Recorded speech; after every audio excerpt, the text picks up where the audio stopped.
شب آرام آرام روی شهر افتاده بود. مثل پتوی نرمی که زمین را در آغوش می گیرد. در خانه کوچک و قدیمی کنار درخت‌های نارنج پسری زندگی می کرد به نام سینا. جوانی آرام با دل پر از خیال و چشم‌هایی که همیشه انگار جایی دورتر را نگاه می کرد. سینا شغل ساده‌ای داشت. او در یک کتاب فروشی کار می کرد. کتاب فروشی که بوی کاغذهای کهنه و داستانهای نصف مانده میداد. جایی که نور غروب از پنجره‌های بلندش میافتاد روی جلد کتابها و آنها را مثل خاطره قدیمی روشن میکرد. سینا همیشه میگفت کتابها نفس میکشند، فقط باید گوش بدهی. شاید برای خیلی ها عجیب بود، اما برای او هر کتاب یک صدا داشت و هر نوشته یک قلب. او بیشتر وقتها تنها بود، اما این تنهایی برایش تلخ نبود. او یاد گرفته بود با خیالات خودش زندگی کند، با چیزهایی که هنوز نیامده بودند و آدمهایی که هنوز پیدا نشده بودند. تا اینکه یک روز در میان روزهای تکراری کتاب فروشی او آمد. یک بعد از ظهر آرام پاییزی بود. برگ‌ها از میان شاخه ها رها می شدند و باد آرام و بی صدا آنها را همراه خود می برد. در کتاب فروشی آرام باز شد و دختری وارد شد. دختری با شال روشن و کیف کوچک دوشی. چشمهایش رنگ خاک بعد از باران بود. آرام، نمناک، زنده. سینا نگاهش را از کتابی که داشت مرتب می کرد برداشت. اما مثل همیشه خودش را به بی‌تفاوتی زد.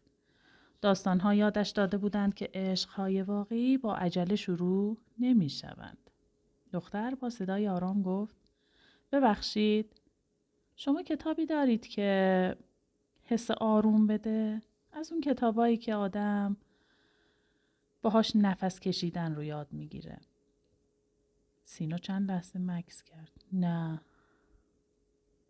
برای اینکه فکر کنه، بلکه برای اینکه این جمله رو در ذهنش مزه کنه. کتابی که آدم رو به نفس کشیدن یاد بده. لبخند آرام میزد و گفت: بله، فکر کنم دارم. او به سمت قفسه‌ای رفت که همیشه کتاب‌های خاص را آنجا می‌گذاشت.